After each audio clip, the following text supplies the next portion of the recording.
Hello and welcome StarCraft 2 viewers to another StarCraft 2 cast. My name is Kopo and today we're dealing with RoMeSaruman, our red Zerg in the bottom rightish spawning position, and Suspense, the blue Terran in the bottom leftish spawning position. Map today is something new. I actually couldn't even tell you the name of what this is. It's something straight out of Season 3 maps. Took me long enough to learn the names of the Season 2 maps, so really to try and redo it with Season 3 seems a little bit excessive. So I'm just going to stick to calling them. I know it's Abyssal, Nerism, Crypt, Lava, Gulch, something. Some combination of those words, I'm sure, would give you the name, but we're just going to leave it with that. I do know that really I hate all of the new maps, so trying to actually figure out the name seems a little bit pointless when I can just say the map that I hate. And people generally know that it's something out of Season 3. Hated mostly, well, for obvious reasons.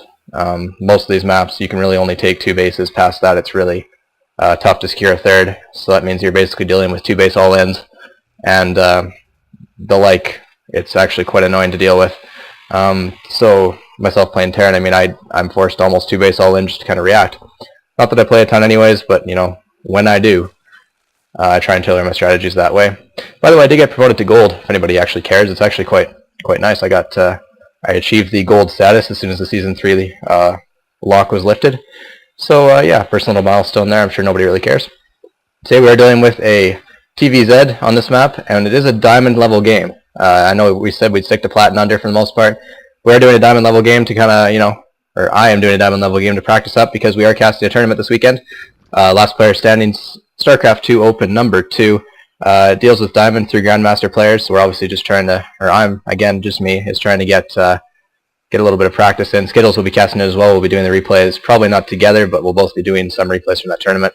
So they'll be uploaded on this channel if anybody wants to tune in and take a look at what we've got going on. Oh, a little bit of FPS jerking around there. Hopefully Fraps will settle down. There we go. So we do see a fast expansion down by the red Zerg, RoMeSaruman, which actually sounds like a very medieval, sick name, actually, I'm not going to lie. And 2 racks opening by the Terran. Tried to kind of hide his second racks a little bit, but the drone is going to see all of that. Let's see if I can go to his vision, and not player cam, of course. Yeah, drone definitely sees exactly what's going on here. So we're dealing with 2 racks, probably 2 racks bunker pressure. That's usually a good way to try and get rid of this fast expand by the Zerg. There was a point there for a while where Zergs were basically doing nothing but fast expanding, and nobody really figured out a way to quickly punish that. 2 racks came along and worked its way into the metagame, and finally Zergs no longer automatically fast expand anymore, which is actually kind of a nice to see. They can't just throw in the hatchery without thinking. You see an SCV here, probably letting his minerals get a little bit high, so probably here to drop a command center. No reason to build it up on the high ground here because this natural is so easily defended on this map. One of the things I do like is easy to take natural. Obviously not the, I do not like the lack of a third. But this hatchery is now completed. We're still waiting for a drone transfer. Spawning pool's done. No gas to be seen, so we're seeing, I hate to reiterate or beat a dead horse, but we are seeing Spanish style build out of this gasless fast expand. Just an extractor trick going down there, trying to maybe squeeze out that extra drone before the overlord pops, and the command center does go down for the Terran player, so he will be equal on bases temporarily. We just see the SCV and a couple marines down here. Spine crawlers are being built in a hurry, but the bunker is not being built. Lings and drones are going to be pulled to try and deal with this pressure, and I think they'll have no problem doing such. Lings are actually quite good against marines in these numbers, as marines can get surrounded and quite easily taken out. These spine crawlers might be cancelled, might not. They're always good to have for defense, but they are taking out minerals that are desperately needed in the early game for any player that can macro decently. Those minerals are tough to come by for people of this caliber and skill level, so definitely the spine crawlers could be cancelled, but according to the production tab, they haven't been yet. Ling's trying to poke in the front, see marines, and turn right back around. Just 1 spine crawler transfer cancelled, and 1 was allowed to finish. So actually, yep, I can live with 1 spine crawler defense. It's actually a good way to spend your minerals, especially if you know that your opponent 2 raxes and is trying to maybe put a little bit of pressure on you. Terran's just sitting back now, building the 3rd barracks in a bunker in a defensive position, expecting maybe a little bit of a Baneling, Speedling attack. But right now, actually, all we're seeing under the Zerg is basically drones. He's definitely trying to saturate both of his bases, while the Terran hasn't yet been able to saturate his expansion. The mules definitely will help, though. Let's check out the income tab. Income Zerg's ahead only by 4 harvesters, but the income is 7 harvesters now, because apparently a whole bunch of drones popped. But mules will keep the Terran on fairly even footing. Hopefully it doesn't let that drone count get too high. We do see a factory being dropped now. Double gas being mined off. I don't see any gas at the expansion.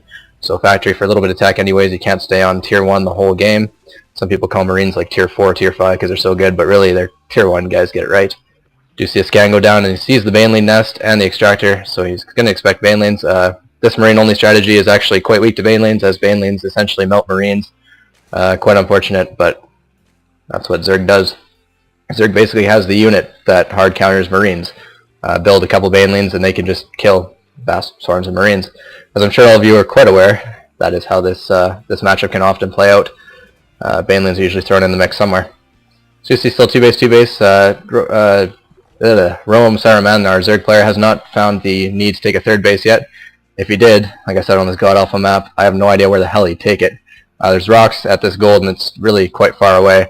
Or you could try and take one of the other mains. This is a 4-person map, so you could try and take a different main as his third base. This obviously is basically a no-go because of how close it is. You can see the barracks and this ramp in the same field of view, which is far too close to make the Zerg comfortable. Plus the creep spread to get to there would take a little while, and I'm sure he wants his third base before that. We see some sitting back, no pressure being applied, but the map control does go to Zerg right now. He's got Lings spaced out and Overlord spaced out accordingly. So he is seeing basically everything the Terran is doing. I do believe he has an Overlord. Well, maybe he doesn't have an Overlord in here. Either way, he's seeing basically the tech choices from our Terran player. Actually, he hasn't seen a factory, so he doesn't know that the starport's on the way, which actually might hurt him a little bit. He might not be expecting medevac drops. He does not yet have a Spire, I do not believe. We do see a macro hatch going down, but I see no Spire. That could be a dangerous thing. Oh, we do see a third base also being taken by our Zerg. So a macro hatch and a third base. And like I said, if he wants to take a third base, it's got to be somewhere in either the main or natural of a different base. That's just how this map plays out. It definitely was not designed to go past 2 bases. You see a third command center being built in the base for our Terran buddy, and a starport's almost completed engineering made down in case he wants those upgrades, or if he wants to build some blind turrets against mutas, because mutas are so good in this matchup that turrets are almost always needed. We see a little bit of a contingent of marines poking out here, and Zerglin is just trying to get a feel for what's going on. The scan goes down, and he sees that this is quite well defended. He sees the banelings morphing and decides that that's not something he wants to walk into, so he will return home. There are still 0-0 marines. I don't believe any upgrades have been started other than like nothing +1/+1-ish. We do see stim going down, but not yet completed. And combat shield hasn't even finished yet, so we are seeing a lack of upgrades from our Terran. Maybe the price he pays for getting that fast expansion. I guess we'll see exactly how that will play out. Upgrades may be a factor in this game, actually, if our Zerg player can get ahead, which so far he hasn't started upgrades either. No harm, no foul. I mean, it is still fairly early in the game, but I'd like to see some upgrades going down. Obviously, if these are sticking on low-tier units, it'd be nice to see them get upgraded. I do see that third base now is popped, but we don't see any saturation on it yet. Hopefully we see some drones being transferred or maybe just made over there. You see lots of Ling being made. We might be gearing up for a bit of an attack. I don't see any upgrades going down, so there's no timing coordinated with those. We see a tank out, and that Ling was able to spot that tank, which means that he knows that at least factory tech is done.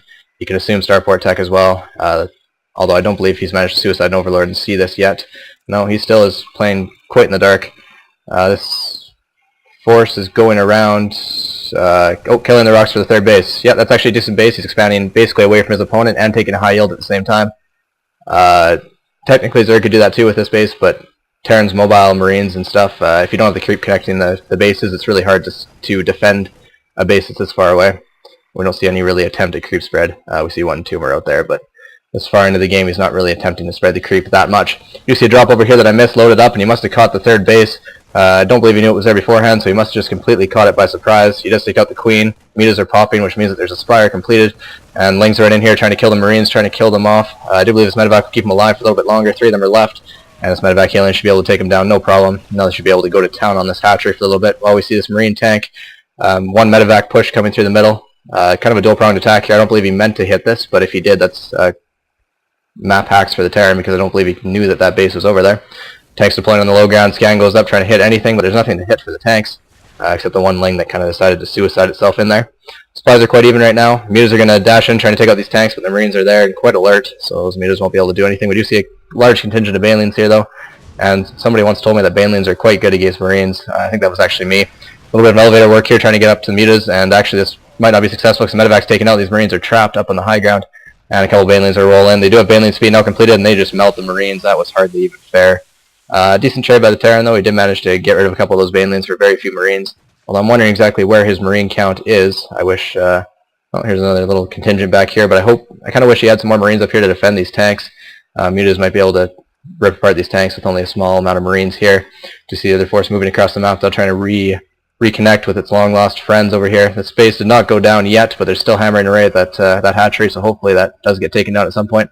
Ling's doing a little bit of a dance over here, trying to check for a third maybe, or trying to make sure that Terran does not take this as his third base.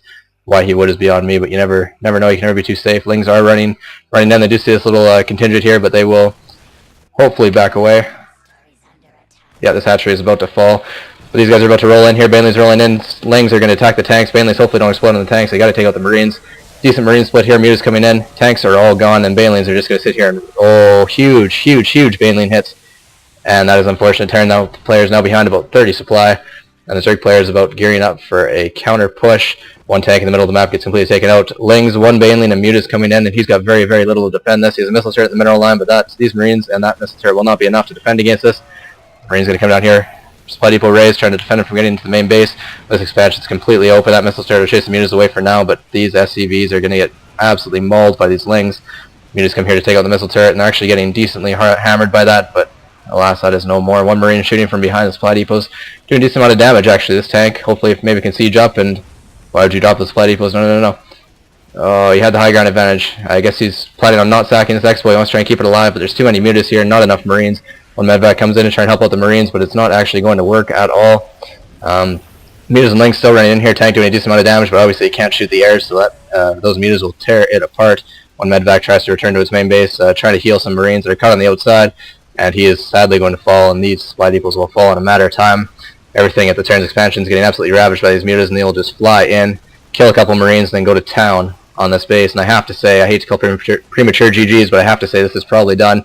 Terran did manage to kill off that third hatchery of the Zerg, but I don't believe he'll be able to hold this off. Baneley's being morphed down here in case he wants to bust this, but I don't believe that's necessary. Not with the flaming supply depot there. Barracks goes down, and Lings just have to focus that, and now it's all going down. A lot of Zerg units into the base, completely exposed production facilities, and only one mining base, actually 2 mining bases, my apologies. Obviously this gold's been mining for a while, I just completely forgot to mention it.